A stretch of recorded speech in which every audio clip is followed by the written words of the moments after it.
Yo, what's going on, guys? Thank you all so much for 500 subs. I really appreciate it. But today I'm creating my first traditional video, and I will be ranking basketball shoes. Not off much of the hype, but just straight feel, performance, and style. We're doing a tier chart from S tier all the way down to E tier. It will also be on how they grip, how they feel on foot, and how they actually play on the court. By the way, all the shoes I rank will start in E tier. Some of these picks might surprise you, but they're all just opinions. So let's get into it and start ranking. This one is pretty good, and for that reason, I'll put it in A tier. Not the very best and quite pricey, but still a really good pick. Next, we have Kobe 9s. These also, I would say, are a very good shoes. It's just that Kobe's are really expensive, and it's a little bit worse than the X-rays, so it gets A tier.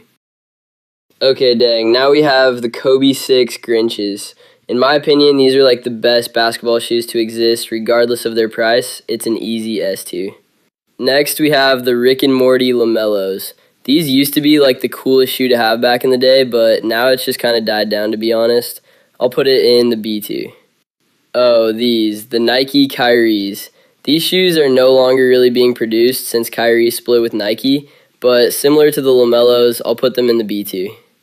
By the way, you might not completely agree with my rankings, but it's okay. It's just all opinion based.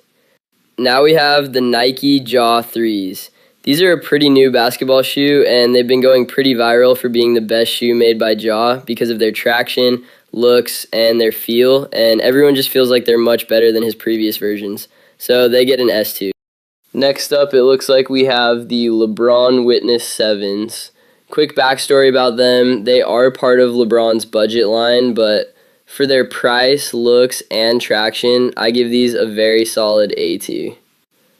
Sabrinas. Okay, so these are like just mid. They aren't really crazy good, but they aren't really bad. I also heard the traction on them is abysmal, so they get in a C tier. Because you can't be slipping on the court because your shoes just pick up too much dust. Wow. Okay, I DK if y'all can tell, but these are Currys. If you know anything about Currys, you know Currys are a really good basketball shoe. The traction, the feel, just everything about them is really good. They get an S tier behind the Kobe 6s. Shaqs are just a straight up D tier. We'll just leave them there, no questions asked. KD 16 Ant Pearls. One of the best looking basketball shoes. Based on reviews, people say the traction and cushioning is phenomenal, so I'll put it in A tier just because it's not as good as the Kobe's. Instead of the Jaw 3s, now we have the Jaw 2s. These are just not as good as the Jaw 3s, but all of Jaw's shoes are really good, so this gets a very strong and respectable A. Tier close to B, tier just a little bit better. Lastly, we have Hardens. These shoes are probably for the bigger guys on the court because they're quite heavy and performance is just mid, so it's a C tier. Again, thank you guys so much for 500 subs. I really appreciate y'all. And these rankings are all fairly good because the shoes I picked were all really good basketball shoes overall. Thanks for watching, and I'll see y'all later. Peace.